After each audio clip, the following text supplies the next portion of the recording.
Duck and Percy enjoy their work at the harbor, pulling and pushing cars full of cargo to and from the quay. But one morning, the engines were exhausted. The harbor was busier than ever.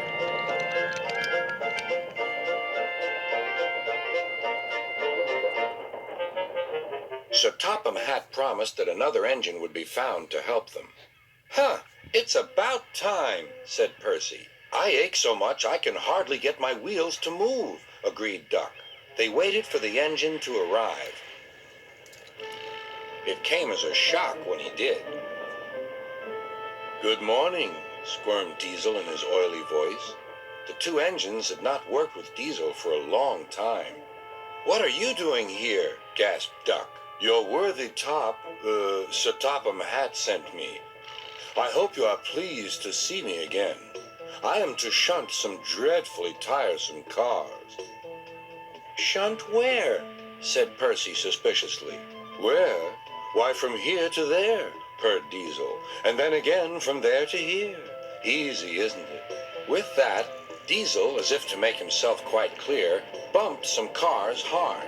"Oh!" screamed the cars. "Grrr!" growled Diesel. Percy and Duck were horrified. They did not trust Diesel at all. They refused to work and would not leave their shed. Sir Topham Hatt was enjoying his tea and iced bun when the telephone rang. "So there's trouble in the harbor yard? I'll be there right away." Diesel was working loudly and alone. Cargo lay on the quay. Ships and passengers were delayed. Everyone was complaining about Sir Topham Hatt's railway. Percy and Duck were sulking in their shed.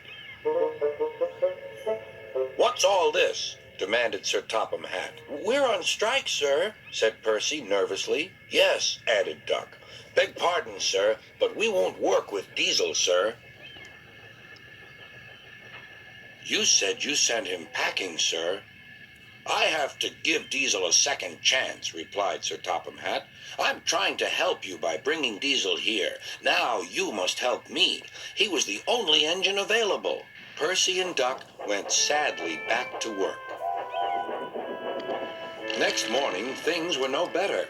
Diesel's driver had not put his brakes on properly, and Diesel started to move.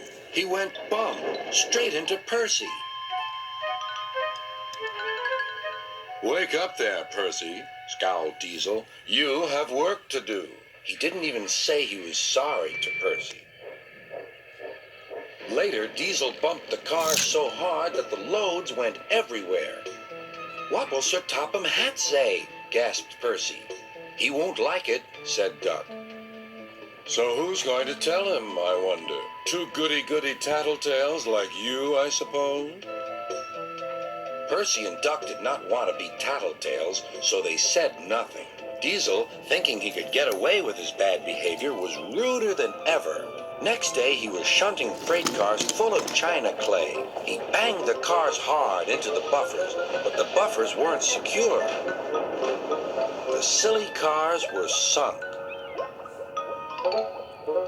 Sir Topham Hatt heard the news. The cars were hoisted safely from the sea, but the clay was lost. Sir Topham Hatt spoke severely to Diesel. "The harbor master has told me everything. Things worked much better here before you arrived. I shall not be inviting you back. Now, Duck and Percy, I hope you won't mind having to handle the work by yourselves again." "Oh, no, sir. Yes, please, sir," replied the engines. Whistling cheerfully, they puffed back to work, while Diesel sulked slowly away.